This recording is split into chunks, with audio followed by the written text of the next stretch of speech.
뭐 여러분들이 더 잘 이렇게 느끼겠지만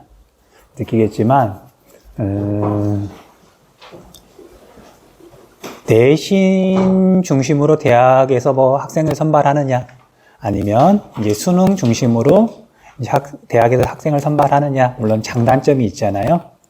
근데 이제 그냥 개인적인 생각, 느낌, 짧게만 이야기하자면, 내신 중심으로 뽑는 거에 이제 치명적인 단점이 한 2가지 정도가 있는 것 같더라고요. 물론 장점도 많아. 그러니까 대표적으로 수능으로만 정말 이렇게 학생을 선발한다. 그러면 뭐 우리 학교 학생들은 그러지 않을 학생들이 많겠지만, 뭐 대표적으로 강남에 있는 꽤 많은 학생들은 학교 수업을 아예 안 들어버려요. 왜냐면 부모가 돈이 많으니까 한 과목당 뭐 수백만 원짜리 과외 하면 되지. 학교 선생님보다 더 많은 돈을 들여서. 그래서 수능 준비만 하는 친구들도 꽤 많거든. 그래서 여러분도 뭐 그런 얘기 들어본 적 있는지 모르겠지만, 그래서 강남에 있는 자사고나 아니면 강남에 있는 뭐 유명한 고등학교나, 그리고 그냥 그 학교에서 이제 수시 대신 그냥 정시로 이미 마음을 먹은 아이들은 학교 수업을 아예 안 듣는 경우도 되게 많아요. 수업 시간에 자고. 근데 이제 내신은 어쨌든 내신 중심으로 가면 수업 자체가 중요하니까 뭐 그런 장점도 있긴 한데, 아무튼 단점은 이거 한 가지는 뭐 이야기했던 것 같아요. 상대평가다 보니까 내 옆에 있는 친구를 자꾸 적으로 인식하게 만들어요. 내가 예를 들면은 3등급 중에 1등이야. 3등급 중에 1등이야. 그러면 2등급 중에 제일 꼴등인 친구만 없었어도 내가 2등급이 되는 거잖아요. 우리가 보통 문을 연다 그러잖아. 그러니까 우리가 시험을 보고 나면, 야, 나 이번에 2등급 문 닫았어. 또는 뭐 4등급 문 닫았어. 그러면 왠지 기분이 좋고, 또는 이제 4등급 문을 열었어. 그러면 이제 근데 그런 게 무의식에 상대평가다 보니까 바로 어떤 그 학생의 우위 같은 공간에 있는 거잖아. 그래서, 내신 중심의 대학 입시에서 내가 생각하는 가장 안 좋은 건 옆에 있는 친구를 자꾸 미워하게 만들어요. 그렇게 되더라고. 그리고 2번째 안 좋은 점은, 자, 우리가 청소년 시기, 한 해가 다르거든요?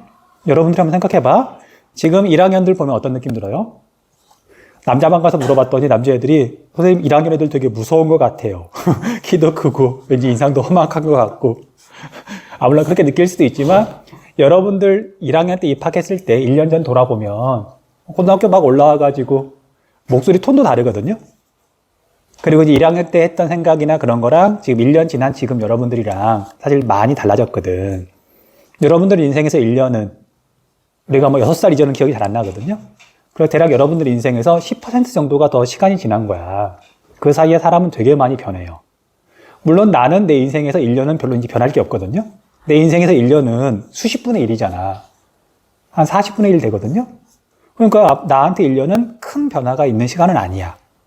그런데 이제 여러분들 1년 사이에 굉장히 많이 변하는데, 문제는 1학년 때는 뭐 그저 그랬다가 평범했다가 2학년, 3학년 때 무섭게 성장하는 친구들이 있는데, 근데 1학년 때, 2학년 때 나의 과거가 나의 미래를 이제 발목을 잡는 거죠.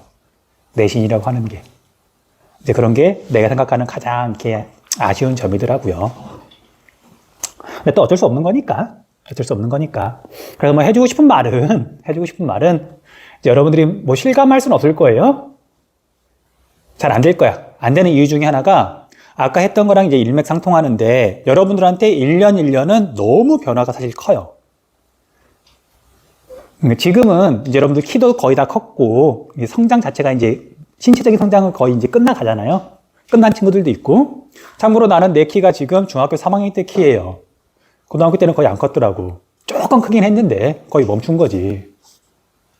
그런데 이제 키는 뭐 그렇다 치더라도 어쨌든 뭐 지식이나 아니면 세상을 바라보는 뭐 관점이나 지혜라 그래야 되나? 그런 건 한 해 한 해 계속해서 어마어마하게 성장한단 말이에요. 그러지 않니? 그 지금 1학년들 보면은 참 귀엽고, 생각하는 것도 참 이렇게 약간 유치하게 느껴질 때도 있지만 귀엽고, 하물며 우리 중학교 같이 있으니까 중학교 애들 보면은, 중학생들 보면은 어떤 느낌 들어요? 불과 3년 전인데, 중학교 2학년들 보면. 그래서 청소년 시기에는 어떤 느낌이냐면, 자기 인생에서 자기 현재 지금 이 시점이 가장 성숙하고, 가장 지혜롭고, 그러다 보니까 자기 자신에 대해서 이렇게 약간 왜곡된 이미지? 보통은 좀 자기 자신을 좀 과대하게 느껴요. 자기 생각하기에 자기는 정말 많이 똑똑해졌거든. 근데 나만 하더라도 작년보다 올해 운동 능력이 줄었고요. 노화가 시작됐으니까 주름이 들어도 하나라도 더 늘었을 것이고, 그래서 나이를 먹으면 저절로 이렇게 겸손해지더라고요. 그런데 어쨌든 이제 하고 싶은 말은 인생이 생각보다 길어서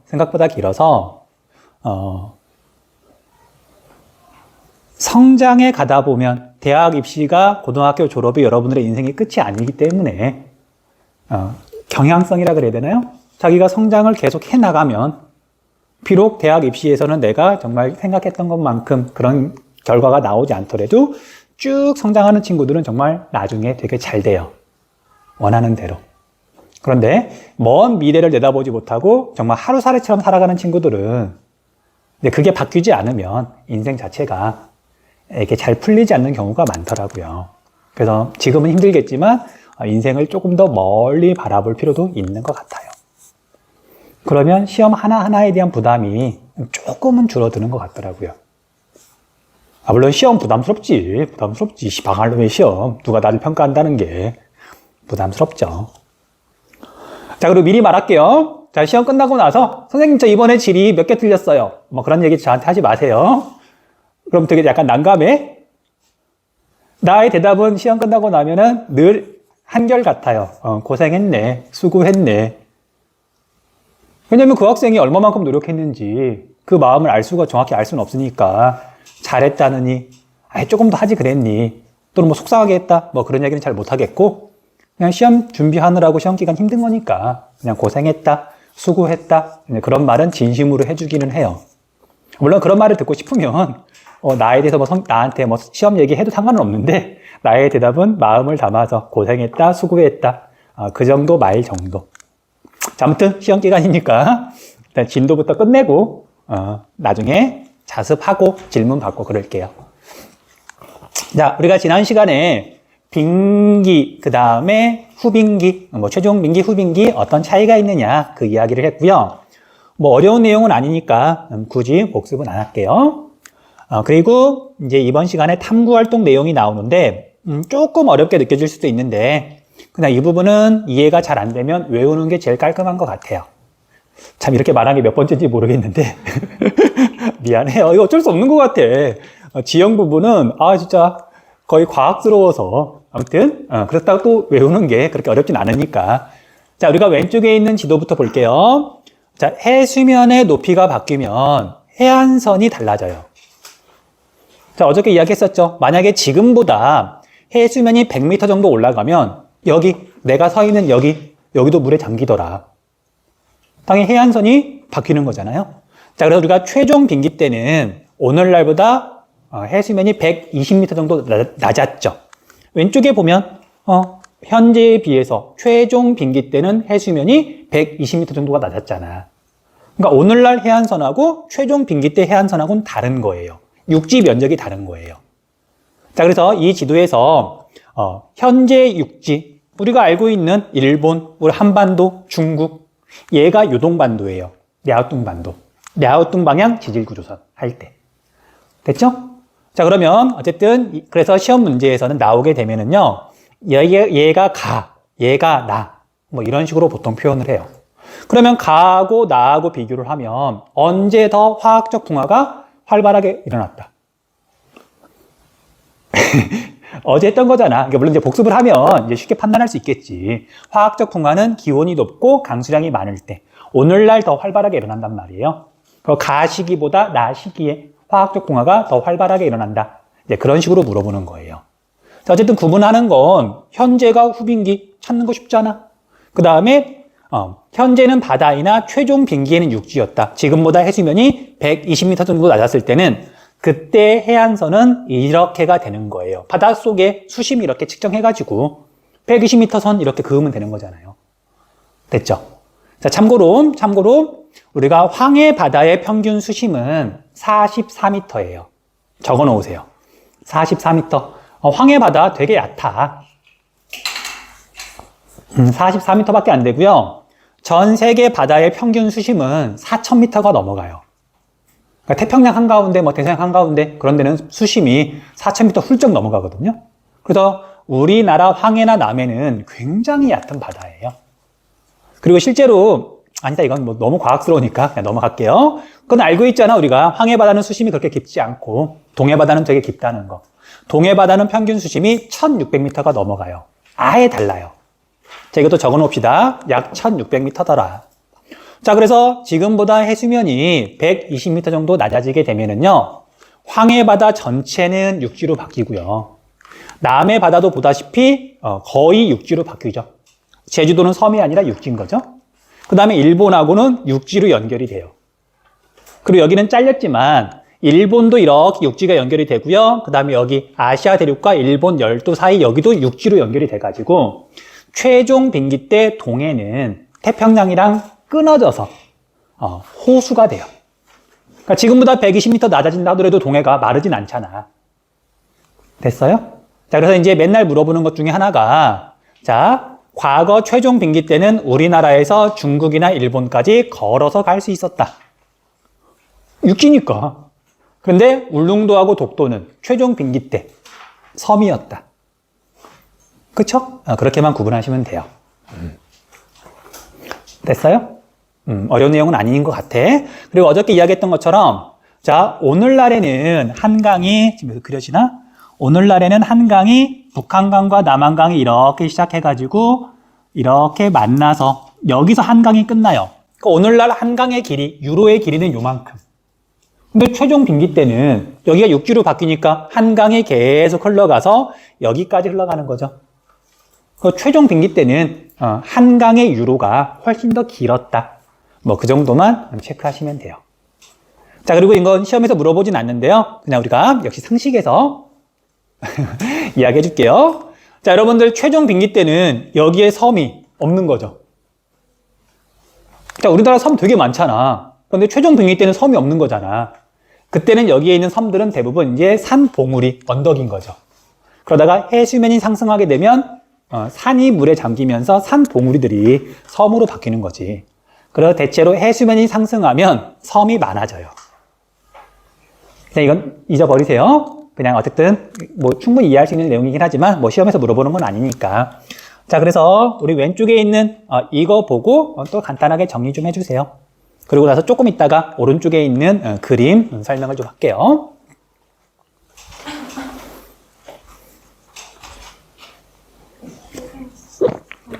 네. 안 들렸어. 네. 호수 안에 있는 섬이에요? 네, 호수 안에 있는 섬인 거죠. 동해는 호수였고 울릉도하고 독도는 그 호수 안에 있는 섬인 거죠. 동해바다 겁나 깊어요. 여러분들 지도 보면 알겠지만 우리가 깊을수록 짙은 파란색으로 표시하잖아. 졸려가지고.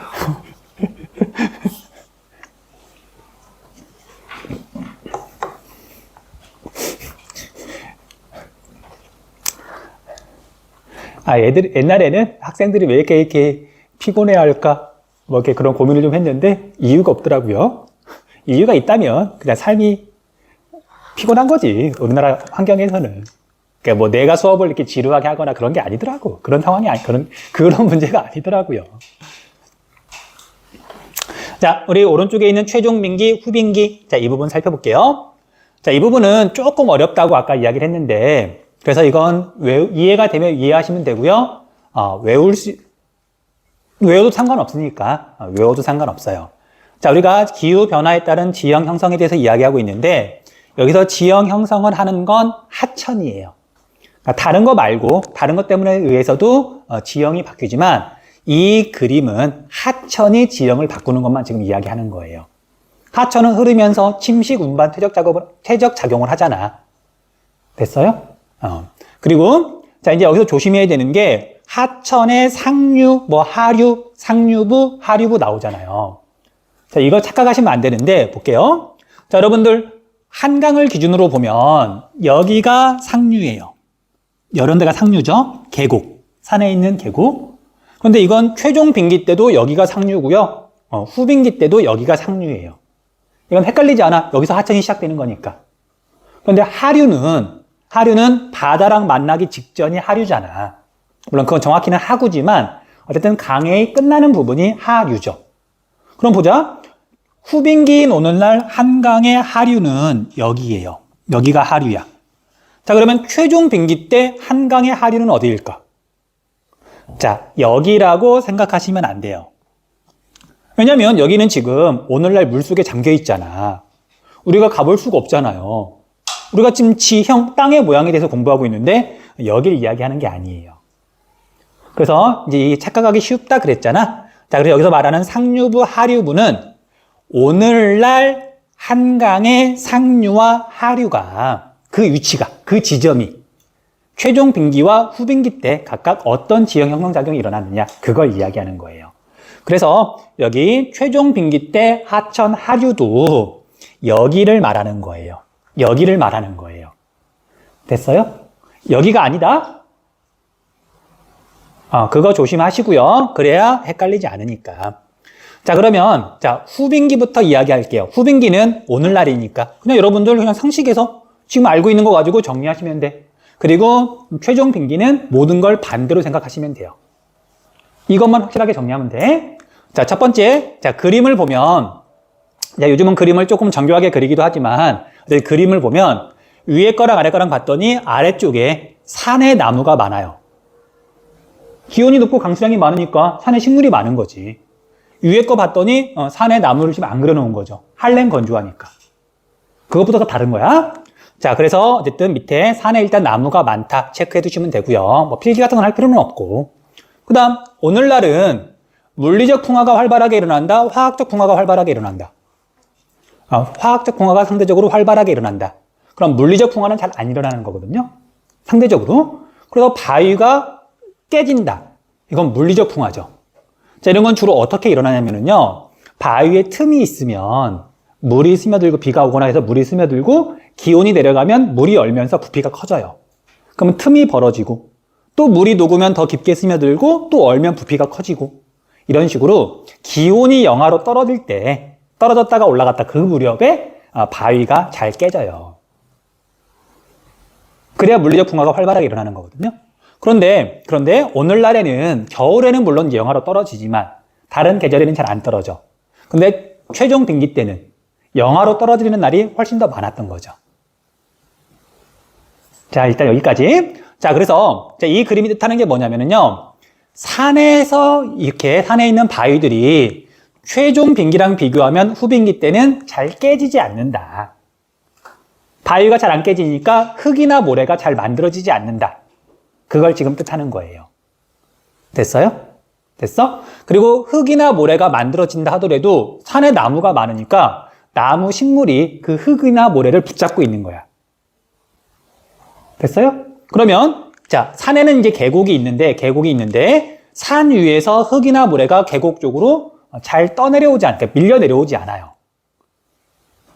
됐어? 자, 그런데 자, 후빙기 때는 강수량이 많은 편이다, 적은 편이다.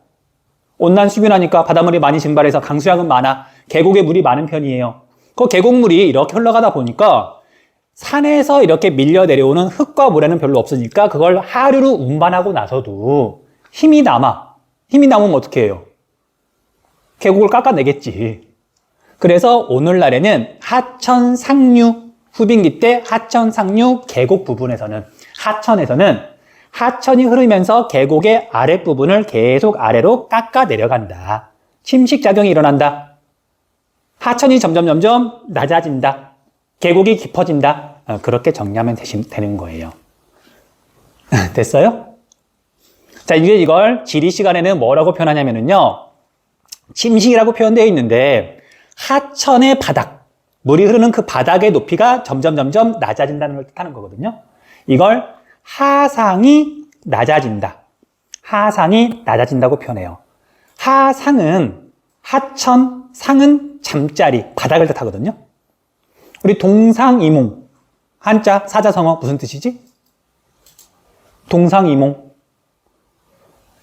같은 잠자리, 한 이불을 덮고 자는데, 쉽게 말하면 부부 관계인데, 이몽, 서로 다른 꿈을 꾼다.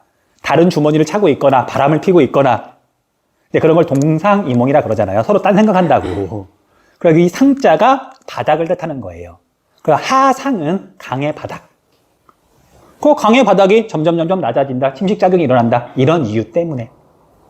됐어요? 그래서 오늘날 우리가 관악산 계곡 같은 데 가서 보면 거기에 모래나 그런 것들이 많이 쌓여 있니? 아니면 거의 안 보이니? 당연히 거의 안 보여요. 왜냐면 다 하류로 떠내려 갔거든. 대신 바위가 드러나 있죠.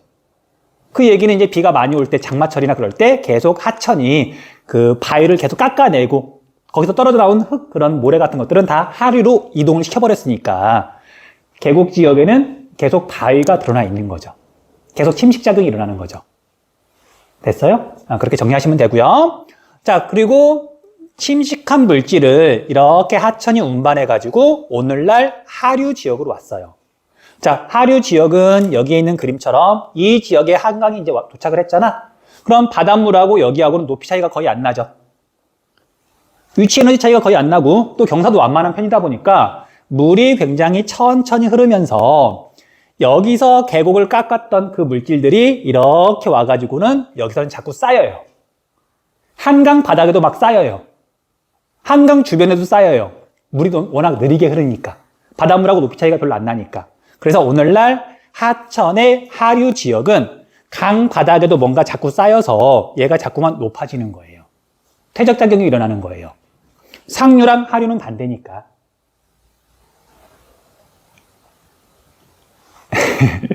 자, 이제 그냥 외울게요. 자, 여러분들 오늘날 하천 상류 계곡에 가면 침식작용이 일어난다는 건 사실 알고 있고, 그 다음에 오늘날 후빙기 때 하천 하류에 가면 퇴적작용이 일어난다는 거 여러분들 초등학교 때부터 배워가지고 알고 있는 내용이야. 그냥 그렇게 정리하시면 돼요. 너무 어렵게 생각하지만 이거 혹시 문제를 내더라도 절대 어렵게 안 내니까 딱 그 정도만 해도 돼요. 자, 그에 비해서 최종 빙기 때도 설명은 할 테지만 이것도 그냥 반대로 외우시면 돼요. 자, 보자. 하천 상류부터 볼게요. 자, 최종 빙기는 한랭 건조예요. 그러니까 산에 나무 별로 없죠. 그런데 이제 얘가 기온이 낮으니까 물이 얼고 녹고를 잘해. 그러니까 산 위에 있는 바위들이 잘 부서져요. 흙과 모래가 많이 만들어져.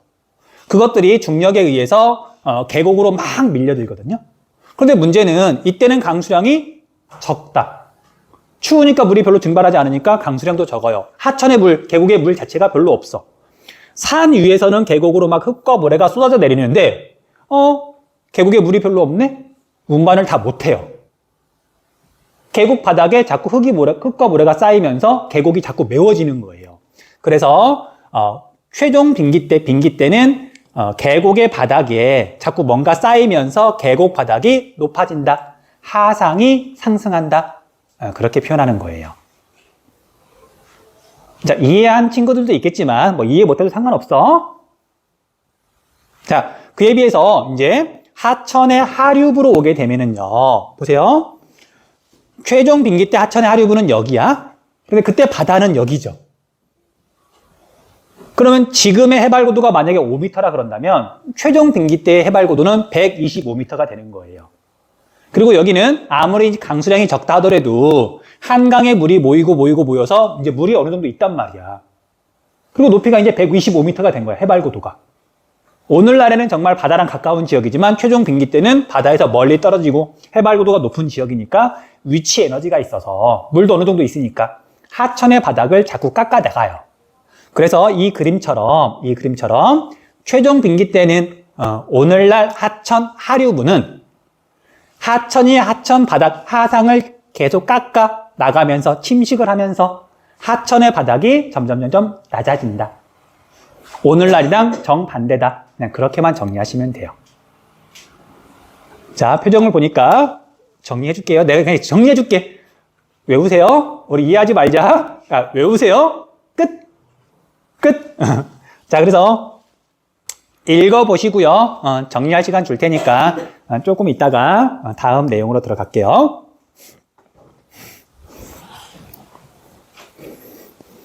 자, 이해하면 좋고 뭐 이해 못해도 상관없고 오늘날 기준으로 정리한 다음에 최종 빙기는 그냥 반대다. 그렇게 외우시면 돼요.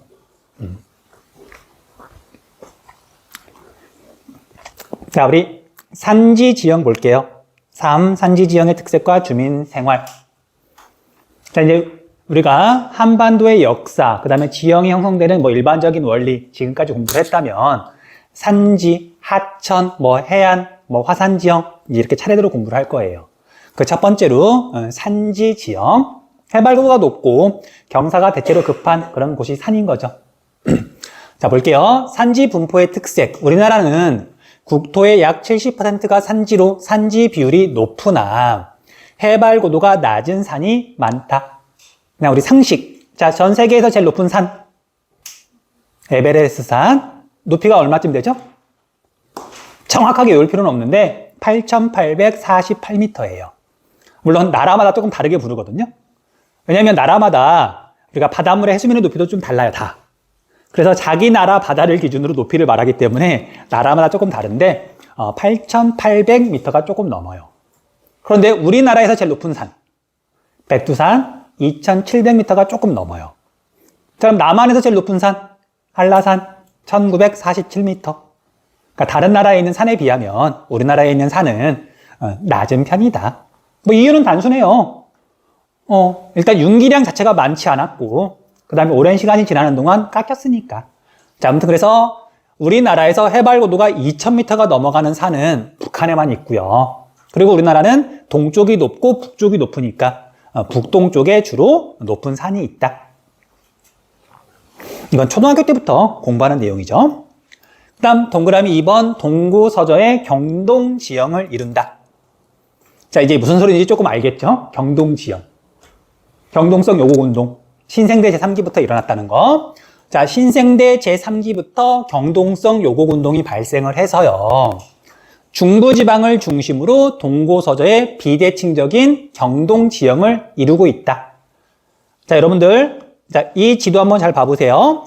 자, 우리가 단면도를 맨날 그릴 때 우리나라는 단면도가 이쪽이 동쪽이고 이쪽이 서쪽이라 그런다면 맨날 이런 식으로 그렸잖아요. 그런데 이건 중부지방에만 해당해요. 자, 여기서 한국 방향으로 써있는 낭림산맥, 태백산맥, 이제 얘네들이 높은 산맥이고요. 이 소백산맥도 높은 산맥이거든? 한국들이 시작할 때 외우라고 했던 산맥들이 굉장히 높고 험한 산맥이야. 생활권을 구분하는. 그러면 중부지방을 이렇게 잘라보면은요, 서울을 중심으로 하는 중부지방을 이렇게 잘라보면 정말 우리가 맨날 그리는 이런 그림이 그려지는 거죠. 그런데 우리 남부지방 한번 잘라볼게요. 남부지방을 이렇게 잘라보면은요, 이렇게 잘라보면 어디가 제일 높냐면 소백산맥이 있는 데가 제일 높아요. 이런 식으로 그려지겠지. 그 다음에 북부지방을 잘라보면 이렇게 잘라보면 낭림산맥 여기가 제일 높겠죠. 여기는 또 개마고원이고. 그래서 동쪽이 제일 높게 그려지는 이런 그림은 중부지방만 해당하는 거예요.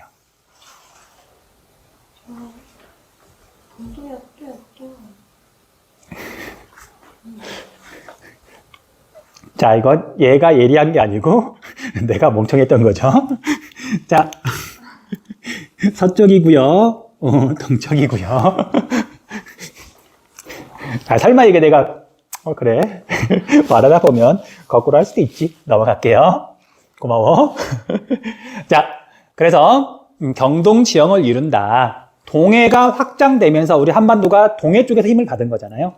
그러다 보니까 함경산맥과 태백산맥 둘 다 해당해요. 함경산맥과 태백산맥은 둘 다 함경산맥이 이렇게 있으니까요. 함경산맥, 태백산맥이 이렇게 있으면 동해 쪽은 급경사, 반대쪽은 상대적으로 완경사. 단면도를 그리면 여기가 이렇게 그려지는 거고요. 얘도 개마고원 빼고 그린다면 얘가 급경사니까 완경사, 급경사 이런 식으로 그려지겠죠. 비대칭이라고 그렇게만 기억하시면 돼요. 자, 그리고 우리가 하천이라고 하는 건 높은 데서 낮은 데로 흐르죠. 해발 고도랑 관련이 있는 거잖아. 그래서 우리가 앞에서 이미 공부를 했지만 우리나라 주요 하천들은 동쪽에서 서쪽으로 흐르고요. 그 다음에 북쪽에서 남쪽으로 흘러요. 동쪽하고 북쪽이 높으니까 물은 높은 데서 낮은 데로 흐르니까. 자, 그래서 우리가 6대 하천, 다시 한 번만 빠르게 정리할게요. 빠르게. 자, 우리나라에서 가장 긴 하천 표시만 할게요. 이렇게 흐르는 하천 압록강. 압록강은 황해로 흘러가요. 그 다음에 여기 사이를 이렇게 흘러서 평양을 지나가는 하천 대동강. 대동강. 그 다음에 여기서 이렇게 흘러서 서울을 지나가는 한강. 한강. 그 다음에 이렇게 흘러서 이렇게 가는 금강. 그럼 우리나라 6대 하천 중에 압록강, 대동강, 한강, 금강이 서해 바다로 흘러가는 거죠. 우리나라는 동쪽이 높으니까 큰 강들은 당연히 서쪽으로 흘러가는 거죠. 어쨌든 6개 중에 4개가 황해로 흘러가고요. 그 다음에 여기서 이렇게 흘러서 부산으로 흘러가는 낙동강, 얘는 남해로 흘러가죠. 남해로 흘러가는 거 하나, 그 다음 이렇게 해서 동해로 흘러가는 두만강 하나. 참고로 자, 동해로 올라가는 하천도 되게 많아요. 근데 우리가 태백산맥 여기서 시작해가지고 동해로 올라가니까 길이가 되게 짧은 거지. 규모가 작은 거죠. 됐죠? 그래서 어쨌든 우리나라 6대 하천 중에 4개는 황해, 낙동강은 남해, 두만강은 동해로 흐른다 까지 정리하시면 돼요.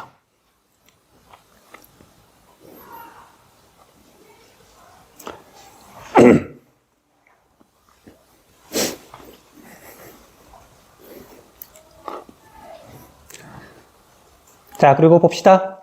자, 이제 우리가 동그라미 3번, 4번까지 하고 마칠 건데, 자, 이거 학생들이 많이 헷갈려 해요. 자, 이건 그냥 외우면 맨날 헷갈리니까 설명 잘 들으세요. 자, 우리가 산맥은 그냥 산이 뻗어 있는 방향이라고 생각하시면 되는데, 산 줄기라고 생각하시면 되는데요. 이걸 구분하는 방법이 2가지가 있어요. 그러니까 2개 헷갈리지 말라고.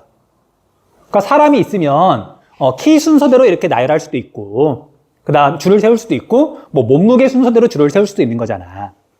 물론 대체로 키가 큰 친구가 몸무게도 많이 나가지만 그렇지 않을 수도 있는 거죠. 그래서 우리가 우리나라에 있는 산줄기를 구분할 때 2가지 기준을 가지고 그냥 각각 구분을 짓는 거예요. 자, 머릿속에 이렇게 잘 기억해 두시고요. 자, 첫 번째, 지질 구조선에 따른 산맥의 방향. 자, 우리가 앞에서 지질 구조선 이야기했죠. 중생대 때 만들어졌다. 그게 나중에 산줄기가 뻗어 있는 방향에 영향을 미쳐요. 자, 그래서 우리가 한번 볼게요. 자, 우리가 지난 시간에 공부할 때 중생대 때 만들어진 지질 구조선을 보면, 다시 그릴게요.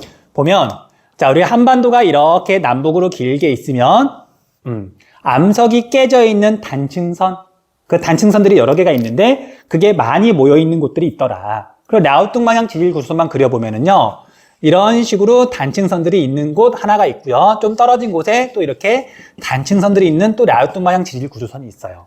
그리고 또 이렇게 가서 그리면 또 라오뚱 방향의 지질 구조선이 또 있는 거고, 여러 개의 지질 구조선이 있는 거야.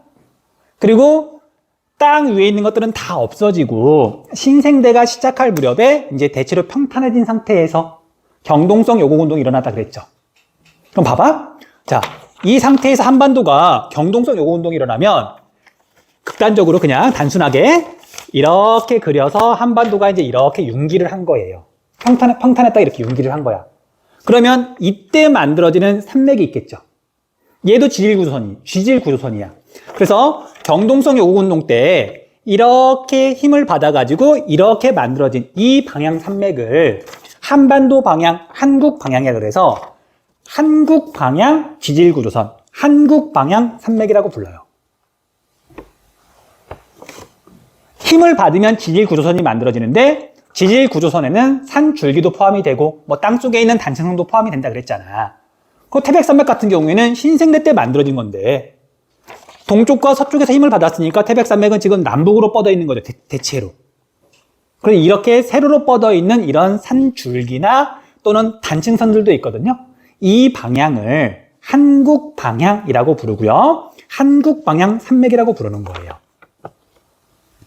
됐어요? 일단 한국 방향 일단 기억해 두시고요.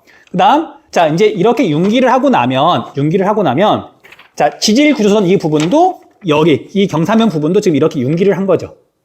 자, 이제 융기를 하고 나면 비가 내리고 물이 흘러가면서 이 부분도 이제 깎이기 시작해. 깎일 때 한번 봐보세요. 자, 여기가 1번 지역, 여기가 1번 지역, 여기가 1번 지역. 지질 구조선과 지질 구조선 사이, 그러니까 단층선과 단층 사이 부분을 2번이라 그럴게요. 그럼 얘가 융기가 돼서 깎여 나갈 때 1번이 먼저 깎일까? 2번이 먼저 깎일까? 얘는 지금 암석이 깨져 있는 틈이 많다 그랬잖아. 약해요. 여기 1번 부분들이 먼저 깎여 나가는 거야. 그러면 여기 2번 부분은 상대적으로 덜 깎여서 산줄기 형태로 남아있게 되는 거예요. 다시. 평평했던 한반도가 이렇게 막 융기했을 때는 이 서쪽 부분에 산줄기가 거의 드러나 있지 않아요. 그냥 막 융기했으니까.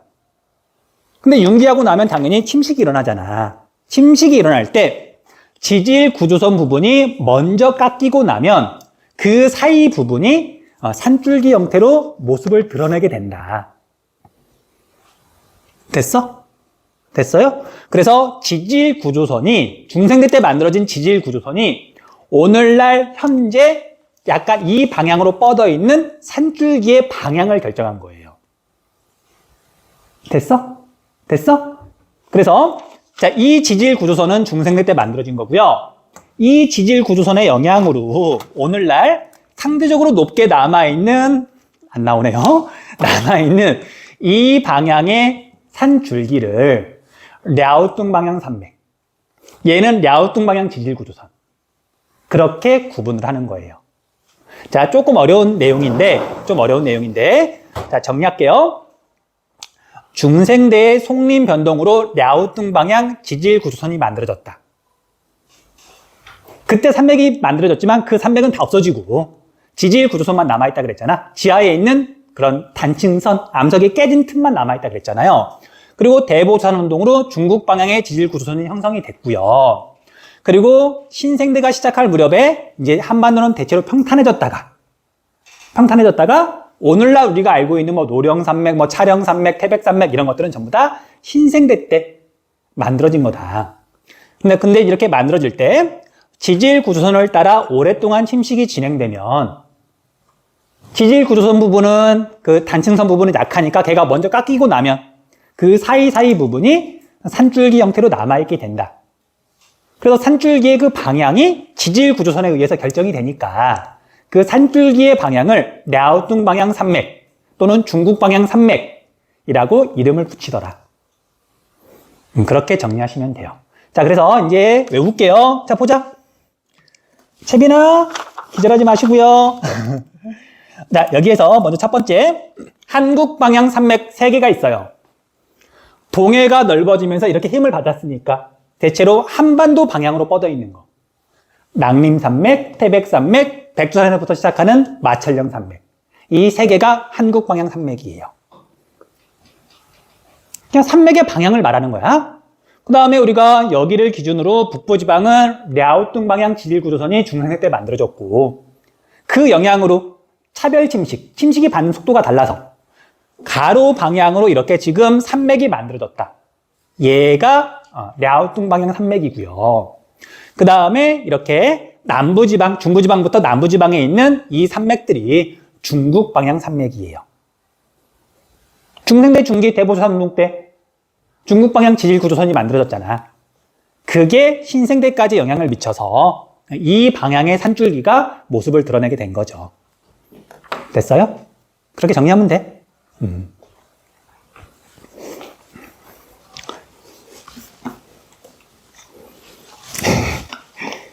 자, 그리고 1차 산맥, 2차 산맥까지 하고 마칠게요. 자, 1차 산맥, 2차 산맥은 이제 방향으로 구분하는 게 아니라 산줄기가 어떻게 만들어졌느냐, 형성 과정으로 구분하는 거예요.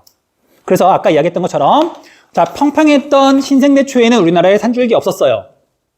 그런데 경동성 요운동 결과 이렇게 융기를 하게 되면 제일 높게 솟는 이 부분 있죠. 산줄기가 만들어졌죠.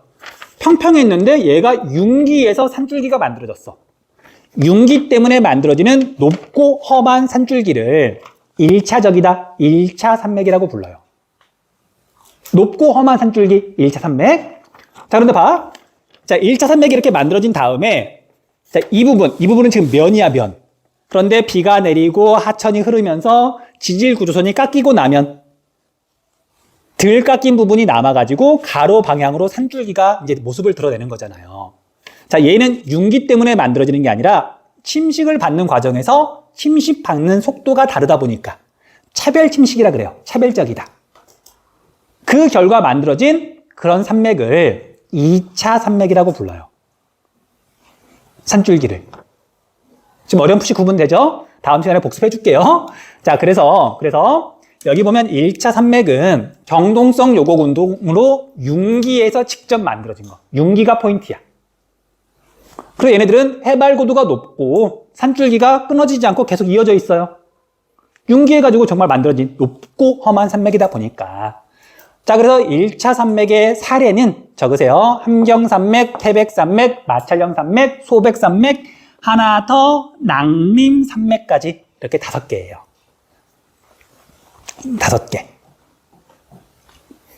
그래서 우리가 한국지리 시작할 때 일단 마찰령 빼고 함경, 태백, 소백, 낭림 이거 4개 외우라고 했던 거고, 이거에 의해서 높고 험하니까 사람들이 넘어다니기 힘드니까 이거에 의해서 생활권이 구분이 되는 거고, 얘에 의해서 영동지방, 영서지방 나뉘는 거고요. 얘에 의해서 호남지방, 영남지방 나뉘는 거고, 낭림산맥에 의해서 관서지방, 관북지방 나뉘는 거고. 높고 험하니까. 어제 일도 기억이 잘 안 나는데 지금 한 달 전에 공부한 걸 물어보고 있으니. 자, 아무튼. 자, 그리고 2차 산맥은 얘가 융기한 다음에 지질 구조선을 따라서 차별적인 풍화와 침식을 받아서 빨리 깎인 거, 지질 구조선이 지나가는 부분은 하천이 되는 거고요. 한강이 지질 구조선을 따라서 흘러요. 그리고 대동강이 지질 구조선을 따라서 흘러요. 근데 지질 구조선이 없는 부분은 덜 깎이니까 산줄기 형태로 남아있게 된다. 그런데 얘는 깎이고 남아있는 부분이잖아요. 덜 깎인 거잖아. 안 깎인 게 아니라. 그러다 보니까 해발 고도가 낮고요. 중간중간 산줄기가 끊어져 있기도 해요. 그래서 대표적인 게 차령산맥, 노령산맥 등이 있는데 얘네들은 이름 같은 거 몰라도 상관없어요. 뭐 이거에 의해서 뭐 사람이 사는 모습이 달라지거나 그러지 않으니까. 자, 이건 또 상식에서만 하나만 이야기하고 넘어갈게요. 자, 우리 차령산맥이 이렇게 있는데 글자만 보면 이렇게 산줄기가 이렇게 쭉 이어져 있을 것 같잖아. 그런데 실제로 보면 남한강이 이렇게 흘러요. 남한강이. 차령산맥을 남한강이 뚫고 지나가. 저 산이 있으면 물이 넘어갈 수는 없잖아. 그러니까 그 이유가 여기 2차 산맥은 높이가 낮고 연속성이 좀 떨어지니까 이런 식으로 하천이 지나가기도 해요. 태백산맥을 하천이 이렇게 지나가지는 못하고. 됐어요? 아무튼 자, 이 부분도 나중에 문제 보면서 복습하다 보면 그래야 이제 정리가 되는 거니까. 자, 오늘 수업은 여기까지 할게요. 네, 수고했습니다. 자, 질문.